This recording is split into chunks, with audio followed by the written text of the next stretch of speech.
I've finished 5 games from 5 different systems and 5 different genres. Hey guys, I'm RNG Gamer. I play all my games randomly, and welcome to Beating the Backlog, where I talk about and review the 5 games that I've beaten randomly recently. First up, we have kind of a cult classic on the GameCube. People love this game. I knew nothing about it, but I played it with my daughter, and it's Kirby Air Ride. When I picked this up at a yard sale a few years ago, I had no idea what it was. I just saw Kirby, so I bought it. But this is a freaking combat kart racer, you know, with the characters from Kirby, just like you would expect. I guess the claim to fame with this game is that the controls are overly simple, but kind of tough to master. You can steer with the analog stick just like you would expect, but the only button you press is the A button. And that boosts you, it lets you suck up different enemies, absorb their powers, like attack the enemies, and pretty much everything else you can do in the game you just do with the flippin' A button. I think that's a really cool idea in principle. But it did cause some confusion with my 9-year-old daughter. She had a hard time getting used to that, to tell you the truth. I kind of did too. It looks pretty great for a GameCube game. I think this thing is running at like 60 frames per second, but I have to say, it moves so quickly, it feels like F-Zero or something. It feels like you're playing 120 frames a second. The level design and the tracks in this are just incredible. They're unbelievably cool and unique and fun, and you feel like you're on a roller coaster the entire time. They have a bunch of shortcuts, alternate paths, all these hazards, really neat set pieces, enemies, like NPC enemies hanging out all over the level that you suck up to get, you know, the weapons that you use to attack the rivals and the people you're playing against. And I think this game can even hang in there with Mario Kart, at least Mario Kart from that time period, in terms of its level design and just the overall scope and spectacle of the courses. The music is unbelievably fantastic and really catchy. We had a good time with it. We were humming it as we were playing. That's what you want in a racing game. You want memorable, catchy, fun, exciting music, and Kirby Air Ride really provides that. There's 3 modes to this. There's a third-person kart racer, just like you expect, and what I've been talking about pretty much this whole time. And then there's an overhead version that plays like RC Pro-Am. It has basically the same rules, but much smaller courses. It's a single-screen racer with everybody looking, you know, on the same screen. And we found that to be a lot of fun too. But what the big draw to this game is, for a lot of people, is the city mode. You essentially start off with all the players in this open world city, and there are different power-ups scattered around the stage. And what you're supposed to do is kind of combat your enemies and race to the different power-ups to get all upgraded before finally like duking it out at the end and seeing who wins. It's probably more fun with 4 people and not just you and your 9-year-old daughter running around because, man, I put the hammer down on her pretty hard. I was able to grab probably 3 or 4 times as many pickups as she was. We didn't have as good of a time with that mode as maybe a lot of people did when they were younger. Still, it's a really interesting idea to kind of like have a 2-phase combat thing where you collect your power-ups and then, you know, fight each other in the end. A couple of the flaws with this game is that really, honestly, it doesn't have a ton of content. There are just a handful of tracks, I think maybe 8 of them, and they get really repetitive really quickly. You kind of do the same thing over and over and over again, and it can get kind of boring after a while. It's fun, but I feel like you can really experience everything the game has to offer, you know, in just maybe a couple of hours. And the real replay comes in with playing it with your friends. However, if you both start getting bored, or all of you start getting bored, there's really not a lot of reason to come back to this. The game does have this grid system of unlocks for each game mode, and it is full of tons of stuff to do. It'll say things like kill 5 of a certain kind of enemy in the level, or beat it under a certain time limit, things like that. Sometimes we'll unlock something interesting like a new vehicle, but a lot of the time it just doesn't unlock anything usable. It's just kind of like a trophy or something like that. Now, I know this game has a cult following to it and people just love it to death. I can see why, but I don't think it has the staying power as Mario Kart, even though it kind of hangs in there with Mario Kart in terms of the gameplay. My daughter said Kirby Air Ride was a 6 out of 10. I personally feel like Kirby Air Ride is a 7 out of 10. It's a good game. It's a lot of fun. If you can pick it up somewhere cheaply, give it a shot. Up next, we have a brand new TurboGrafx 16 game done by Laconic Software. They sent this to me, which came with a gold star, and I'm reviewing it for them, but that game is Strife Sisters. Essentially, this is a tactical slash strategy RPG, and it's really just a homebrew. Laconic Software put this game together, and it's heavily influenced by games like Dragon Force on the Sega Saturn, or Brigandine on the PlayStation, or even, really, the Fire Emblem series. So the story of this is the world is finally at peace after generations of fighting, but at their yearly let's all learn to love each other symposium, raiders show up. You discover that they can tame demons, so basically you set off to stop them. The gameplay is like your standard tactical RPG. It's a grid-based tactics game that transitions to an auto-battler, kind of like Dragon Force that I mentioned earlier, during the combat encounters. You unlock new formations over time that allow you to position your units in, new and creative ways, and there's a lot of strategy centered around that, because the game has a strong emphasis on positioning your units to min-max their weaknesses and their strengths. There's this interesting leveling up mechanic. Once you enter an area of a game, you're kind of stuck in that area on the overhead map. You can't go back and grind on previous levels, but you use the money that you earn in battle to basically do these random rolls, and you know how much I love random stuff, to generate combat encounters that you use to level up between the real stages. So let's say you beat stage 3 and you're on your way to stage 4, and stage 4 is just going to wreck you. At the beginning of stage 4, you spend your money to basically train your troops, and this is how you level them up. You can purchase new troops, you unlock new formations this way. It's a lot of fun. It gets a little grindy, but I never minded the grinding because it went really quickly and you're making progress pretty fast. I believe the max level in this game is level 20. I got up to level 12 or 13 just in a few hours. The music is pretty catchy, but there are just a few tracks to this game, just a handful to carry through the whole experience. It gets a little repetitive, but it's not too bad. It is a TurboGrafx-16 game. There are memory limitations. This is on a physical hue card, so I think they put in as much as they could. There's not like another spot to put in another song on this, but I did enjoy the music. The game really does embody that really kind of awesome but chunky TurboGrafx-16 look. I really like the art style on this a lot, and the character sprites and the portraits are fantastic. The character design in this is really great. I loved the characters. They're all different. They have different personalities, and there's a lot of charm built into this game that made it stand out compared to a lot of RPGs I've played from the time period, and I don't think I've played many tactical RPGs before the 32-bit era. So this was kind of a breath of fresh air, even though this game just came out this year. It did put me back in that mindset that I had when I was younger, and I felt like I was playing a game back, in 1990. The game is really addictive. I mean, it's addictive as hell, and I was immediately hooked on it. I wanted to stay up and play all night. The strategy is fun, and the battle scenarios are challenging, and I just really honestly had a blast with it. But I had to go to bed eventually around 2 o'clock in the morning, which leads me to my big complaint with this game. This game has no save feature, it has no password feature. So you have to do the whole game in one go. And it's probably, I don't know how long I played, 4.5 hours or something like that on my playthrough the first night. And I did not feel like I was getting close towards the end of the game. The game's probably over 6 hours long. And I don't know a lot of people these days that could dedicate a 6-hour playthrough to a TurboGrafx-16 game. Yeah, kids can play for 6 hours straight, but kids aren't going to be playing a lot of TurboGrafx-16 games. This game's marketed towards people like me, people with jobs and a life, so 6 hours or something like that is a tall order to go all the way through.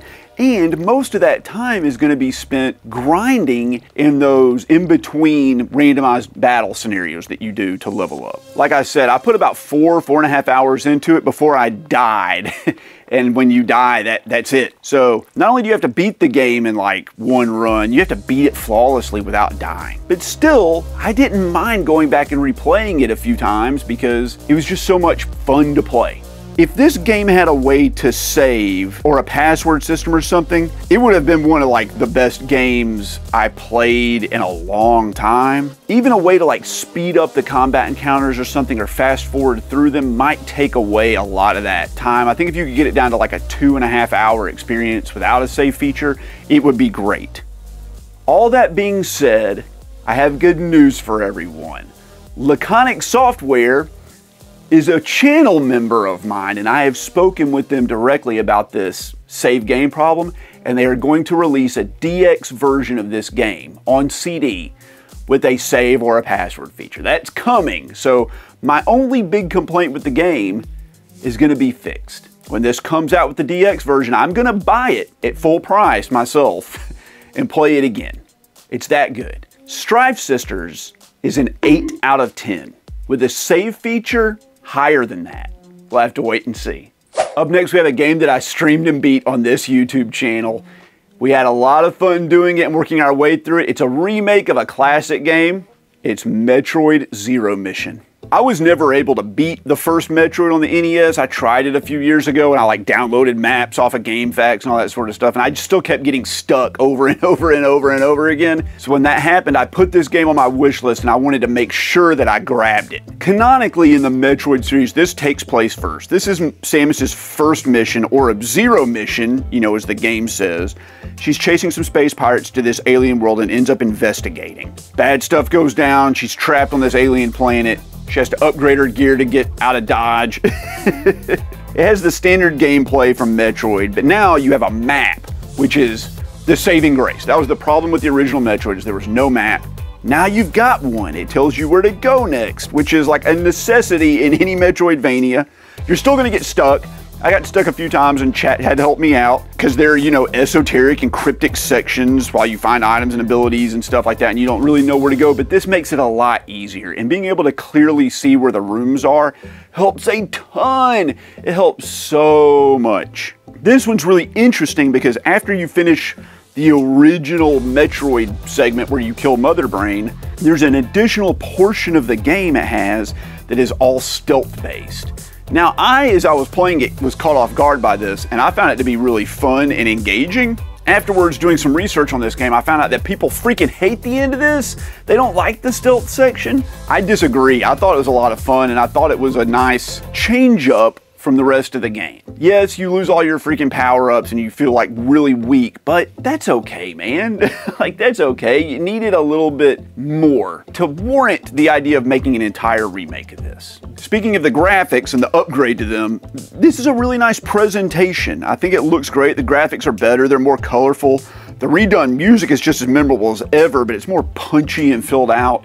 I feel like it's got a lot more mid-range and bass to it, and it sounded great in my headphones when I streamed it. I love the music to Metroid, and this is kind of like the definitive way to hear it to me. It has these weird kind of anime cutscenes built into it, and while I did like the idea of the anime cutscenes, they looked a little cheap, I have to say, or amateurish. That's a better way to put it. Not cheap, amateurish. Which caught me off guard because it's like a first-party Nintendo game. You wouldn't expect it to look kind of like some fan art done on a fan page, right? But that's what it looked like to me. And I like that the game controls in this game feel better than the original Metroid, and they feel better than Super Metroid, which I played, you know, a year ago. My complaints about this are the same complaints I have with every other Metroid game I've ever played. And it's that you have these large areas that basically go in one direction. And if you miss an item, you can't backtrack just a little bit to go get that item. Instead, you have to replay the whole section. You have to like loop around it back to the beginning and play through it all the way again. And that's really annoying. I don't like that. I wish you could freely traverse the areas you've cleared. There's nothing like going through the effort to unlock some sort of door to get to the next section, and then the door shuts behind you, and then you play through the whole freaking section again, and then you get to the end of it, and you miss an item, and you have to go all the way up through another area of the map and loop back around to the beginning of the area and unlock the door again. It's just, oh, it's so much. It feels like it wastes your time. But really, other than that, and that's like I said, that's in all the Metroids. You know, I don't have really very many complaints about this game. This is a great remake of the original. The additions were welcome and honestly needed. If it had been a little bit bigger and more expansive, I think this game would have surpassed Super Metroid in my opinion, but it falls a little bit short of Super Metroid, I think. I think Super Metroid is still the definitive Metroid game for me, the best one I've ever played. Now, I have not played the Metroid Prime games, so we'll just leave it with 2D Metroids, but this one's up there. I think this one's in second place. It's still incredible though. So Zero Mission was a blast. I had a great time streaming it. I think all the people watching had a great time with it. It was challenging, but not too challenging. It was expansive, but not too expansive. It felt like the perfect Metroidvania to stream. I would say Metroid Zero Mission is an 8 out of 10. It's a game you really need to play. Let's do a freaking Atari game. People like to rag on the Atari, talk about how it's lame and boring. The Atari still has a lot of really good games on it. It has a lot of fun games, and I'm surprised that I discover new games on it all the time. And here's one I've never heard anybody talk about. It's Solar Storm by Imagic. So this came out in 1983, and it's the only game by Imagic that uses the paddle controllers. And I think the paddle controllers are the peripheral to the 2600 that makes it feel unlike any other console I've ever played. If you watched my Atari 50th anniversary celebration reviews and all the videos I've talked about it, you'll hear me complain about a lot of the early games are kind of unplayable on that edition of the game because it was designed to be played with the paddle controllers, and it makes it really difficult to just use the analog sticks instead on your PS5 controller or whatever. If you've never used a paddle controller on a 2600 before, your mind would be blown at just how precise you can get with one of them. It's the most precise controller in terms of movement I've ever seen. When you watch people play like PC games and things like that, and they're playing Quake and it's, you know, lightning fast and they're doing these micro movements, it takes thousands of hours to get that good at doing that. I feel like everybody gets that good on a paddle controller in like 10 minutes. You're whipping around the screen lightning fast. It's shocking how good you can get with it and how well you're able to maneuver just turning a wheel left and right. So Solar Storm is just a wave-based single-screen shoot-'em-up like Galaga or something like that. And you use the paddle controller to position your ship, and then you just press the button to fire. And after a few waves, you go into the kind of over-the-planet view where you have to rotate your turret like the hands of a clock. And occasionally a spider or something comes down, and if you shoot it, it nukes the entire screen. And if you let too many enemies get by, the Earth gets destroyed. It's a really simple premise, but it is a blast. It feels great playing a shoot 'em up with a paddle controller. Tapping the button on the Atari controller is not great, never has been, but the game plays extremely well and extremely fast, and it's great in short bursts. Like any Atari 2600 game, it looks fine. You know, it looks good for the time period. It's not gonna wow anybody today. I don't know that it wowed anybody, oh my gosh, 41 years ago. But it looks good enough. There's no music whatsoever, just the beeps and boops from the Atari 2600, but still, a good enough presentation to keep you engaged. You could just not play this game with any other kind of controller. You just couldn't do it. I know I'm like bragging on and talking about the paddle controllers, but if you've never used one, you don't know. This is just, it feels so good and so different. I think that's one of the reasons that I enjoyed playing this so much. I haven't played anything like this in years. And it just felt like a different experience. I've played a few shooters on the 2600 that use the paddle controller, but I don't think I've played any that were like this fast and hectic and played this well. This is the only one Imagic ever put out using the paddle controllers. I wish they had done more, man. I would be like trying to go buy them today on eBay. But give this one a shot, but only give it a shot if you've got a real 2600 and real paddle controllers. If you play this on an emulator or some compilation somewhere, I don't even know if it's on a compilation, you're not going to get the same experience. I think that Solar Storm on the Atari 2600 is an 8 out of 10. It's great. Last up, we have a game on the Nintendo Entertainment System. I've never heard anybody ever mention this.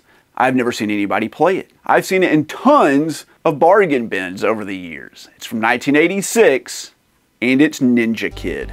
So I had to look this up, but this is based on some manga series that no one in the United States has ever heard of.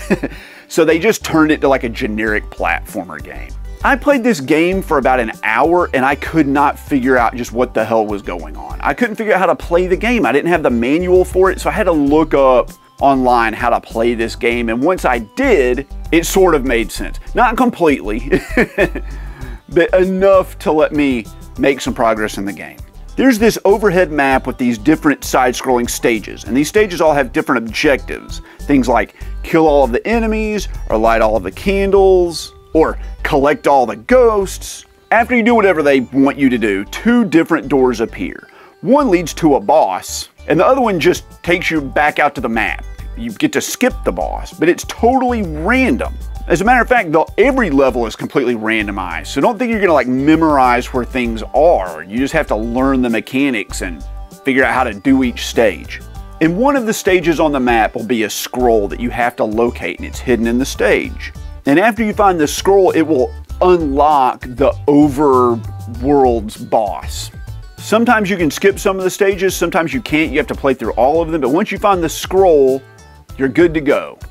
Unless it forces you to play through some of the other randomized stages. But the gameplay feels a lot like the game Defender. It's these small horizontally scrolling stages that just kind of loop infinitely. But it doesn't play like Defender. As a matter of fact, it plays kind of like crap. You have these really slippery controls with either too much or not enough inertia.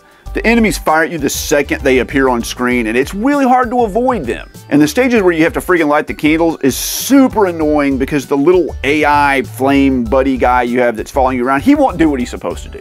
He won't do it. He stands next to like an unlit candle and just kind of hangs out there, and you have to tap over one pixel at a time to slowly nudge him closer, and sometimes he does it, sometimes he... Like, it's just, there's no rhyme or reason to it. Sometimes he'll move, you know, a quarter of the way across the screen to light a candle, and sometimes he won't go at all. It's really annoying when enemies are just berating you from all sides. Also, half of the enemy bullets, you can just freaking barely see them. They're just not pronounced enough to be able to locate them. You know, they'll be white or light gray on a white background. It's really tough, and I've had quite a few runs ended because of bullets I just did not know were there. The game just looks bad. Even for like an early NES game, it has this jarring and unappealing color palette that is really off-putting. I don't like it. It's very saturated and their color choices are bizarre. And the music is also nothing to write home about. And of course, like many early NES games, it's very annoying and repetitive and just uses the same theme over and over and over and over and over and over and over and over and over. And you'll be playing this game a lot if you get into it because you're gonna die all the time and have to restart. You're gonna hear this music a lot. Eventually, I just turned the sound off.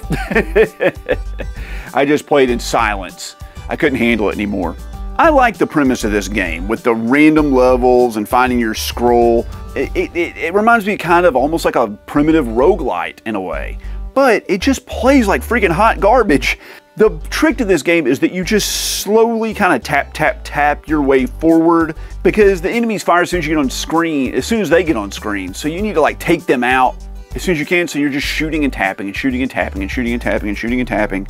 And that's the only way I was able to have any success, especially on the levels where you just have to kill everybody. I really wanted to like this game, but it's just a chore to play. It really is. I think if you could take more than one hit, it might be better, or if you could at least beat the game, it might give you something to strive towards, but truthfully, it's just the same thing over and over and over again, with the levels getting more progressively difficult. This game is just from that time period where they just were stuck in the arcade mindset. It's all about getting the high score, not beating the game or having an adventure. It's just racking up points. So they want you to like manipulate the game to maximize your score. And these days, and especially for me, I'm not really interested in doing that. I don't want to perfect this game. I just want to finish and experience the game. I played it for several hours. I got far into it. I was able to beat a few overworld levels, but it's just the same thing over and over and over again. So while I applaud Bandai for making this game and coming up with some unique ideas, especially for an early Nintendo game, it's just not that much fun. I wanted to like it, but it ended up being a very mediocre experience. Ninja Kid on the NES, sadly, is like a 5 out of 10. It could have been so much better. If you made it this far, I really appreciate it. There are 5 more games I knocked off my backlog. I have enough to do a couple more of these videos already, so these are gonna be coming up pretty quickly. If you like the content, consider subscribing to see more of me. Give me a like and leave a comment. I appreciate you guys, and I'll see you next time.